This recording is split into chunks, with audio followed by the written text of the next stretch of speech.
Halo, semangat pagi. Apa kabar Bapak Ibu dan rekan-rekan yang terkasih dalam Kristus? Semoga karena kasih Allah, anugerah kesehatan dan kegembiraan senantiasa bersama kita dan keluarga kita di rumah. Hari ini Senin 18 Juli 2022, dalam pekan biasa ke-16 tahun liturgi C2, kita akan mendengarkan sabda Tuhan dari Injil Suci menurut Matius bab 12 ayat 38 sampai dengan 42. Sekali peristiwa, beberapa ahli Taurat dan orang-orang Farisi berkata kepada Yesus, "Guru, kami ingin melihat suatu tanda daripadamu." Jawab Yesus kepada mereka, "Angkatan yang jahat dan tidak setia ini menuntut suatu tanda. Tetapi kepada mereka tidak akan diberikan tanda selain tanda Nabi Yunus. Sebab seperti Yunus tinggal di dalam perut ikan 3 hari 3 malam, demikian pula Anak Manusia akan tinggal di dalam rahim bumi 3 hari 3 malam. Pada waktu penghakiman, orang-orang Niniwe akan bangkit bersama angkatan ini dan menghukumnya juga. Sebab orang-orang Niniwe bertobat setelah mendengar pemberitaan Yunus, dan sungguh yang ada di sini lebih daripada Yunus. Pada waktu penghakiman, Ratu dari Selatan akan bangkit bersama angkatan ini, dan ia akan menghukumnya juga. Sebab Ratu itu datang dari ujung bumi untuk mendengar hikmat Salomo, dan sungguh yang ada di sini lebih daripada Salomo." Demikianlah sabda Tuhan. Terpujilah Kristus. Bapak, Ibu, dan rekan-rekan yang terkasih dalam Kristus, kendati sudah banyak mukjizat telah dilakukan Tuhan Yesus, toh orang-orang Farisi dan para ahli kitab menuntut lebih banyak tanda lagi. Tuhan Yesus yang dibenci mereka hanya menjanjikan tanda dari Nabi Yunus.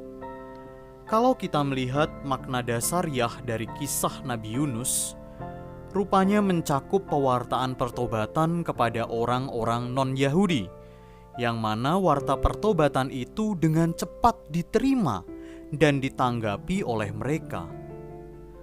Ketika Yunus, Nabi Perjanjian Lama, mengkhotbahkan pertobatan hati kepada penduduk Niniwe, mereka menanggapi khotbah Yunus dan bertobat segera. Sedangkan gambaran ratu dari selatan itu ialah Ratu Sheba yang datang ke Yerusalem untuk mendengarkan kebijaksanaan Salomo, dan ia terkesan karenanya. Dengan jelas kita dapat melihat bahwa Tuhan Yesus jauh melampaui Nabi Yunus dan Raja Salomo. Kuasa Tuhan Yesus melebihi semua raja dan nabi.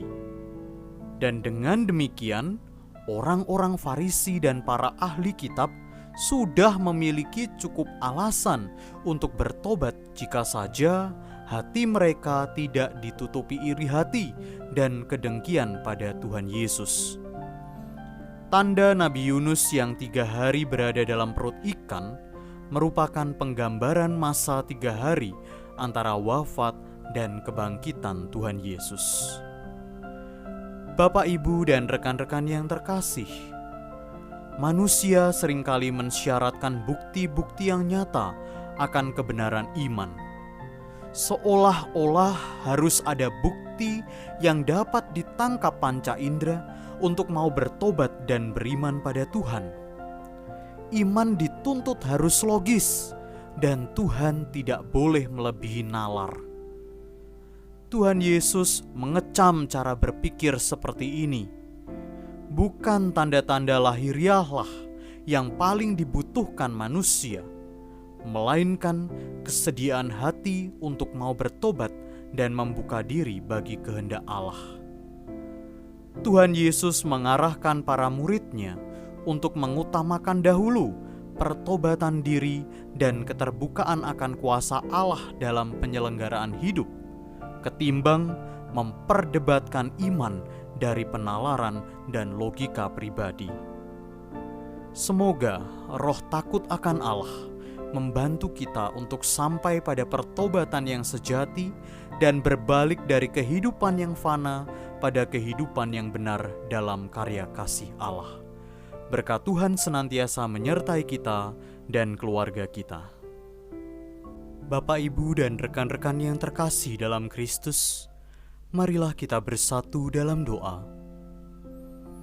Bapa yang Maha Rahim, berkatilah segala usaha kami hari ini untuk berlaku adil, benar, mencintai kesetiaan, dan hidup dengan rendah hati di hadapan-Mu. Semoga melalui pelayanan kami hari ini, menjadi nyatalah kasih dan kemurahan-Mu. Jangan biarkan ketamakan tinggal dalam diri kami. Engkau ya Bapa, kami puji, kini dan sepanjang masa. Amin.